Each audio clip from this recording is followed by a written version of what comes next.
Have you ever sat down to work, only to find yourself endlessly scrolling through social media or watching random videos hours later?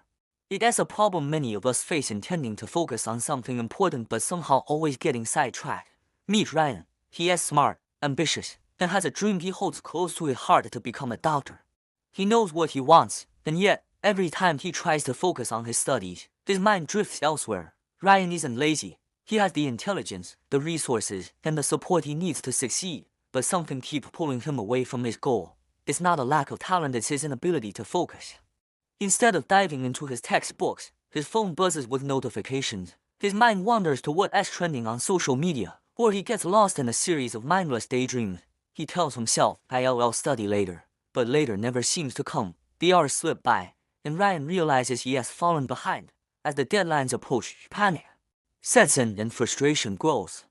What Ryan doesn't realize yet is that being smart isn't enough. Talent alone doesn't guarantee success. He has discovered that, while being gifted can open doors, it is discipline and the ability to focus that unlock the true potential. He has a big dream, but the path to it isn't just about being talented, it is about learning how to control his mind and block out the distractions that steal his time. Ryan is stuck in a cycle that many can relate to, the cycle of intention, followed by procrastination. It is not a lack of desire. It is a lack of discipline, but that is about to change. After failing the school scholarship exam, Ryan was devastated. He sat in his room, staring at the result, feeling as though his dream had shattered. He knew that he wasn't stupid. His teachers had always praised him for his intelligence, and his parents often told him how bright his future could be. But no matter how many times he opened his books, he couldn't concentrate. Distractions were always lurking his phone, the constant pull of social media, random thoughts drifting through his mind. That night, as Ryan sat there in frustration, he had an epiphany. Talent alone wouldn't get him anywhere. Without discipline, he would never reach his potential. He needed to take control of his mind to train it, the same way an athlete trains their body.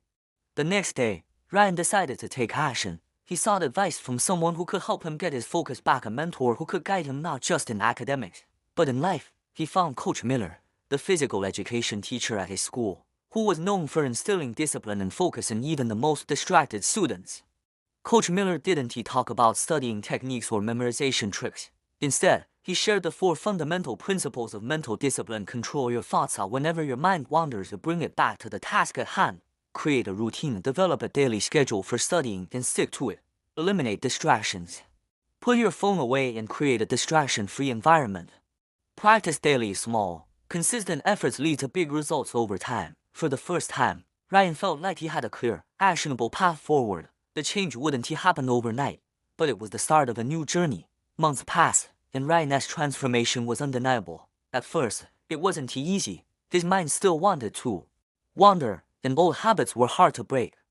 But with each passing day, Ryan stuck to the plan, controlling his thoughts, following a strict routine, eliminating distractions, and practicing focus. Slowly but surely, his focus grew stronger, and his studies became more productive. He noticed something incredible: his grades began to improve. He wasn't just memorizing information anymore. He was understanding it, processing it, and applying it. He felt more confident, more in control, and, for the first time in a long while, he could see the path ahead of him clearly. The real test came when another scholarship exam rolled around. Ryan wasn't nervous. He had prepared, not just academically, but mentally. His mind was no longer his enemy, it was his greatest ally. As he sat down to take the exam, he felt a sense of calm and focus that had once seemed impossible. When the results came in, Ryan didn't just pass, he aced it, finishing at the top of his class. That scholarship was a tangible symbol of all the hard work he'd put in, but more importantly, it was proof of his new mindset. Ryan had learned something invaluable: discipline was the key. Standing on the stage, accepting his scholarship, Ryan reflected on everything he had gone through. His success wasn't due to luck or innate talent. It was the result of his commitment to focus and discipline. And with that realization, he knew that no matter what challenges lay ahead, he had the mental tools to face them.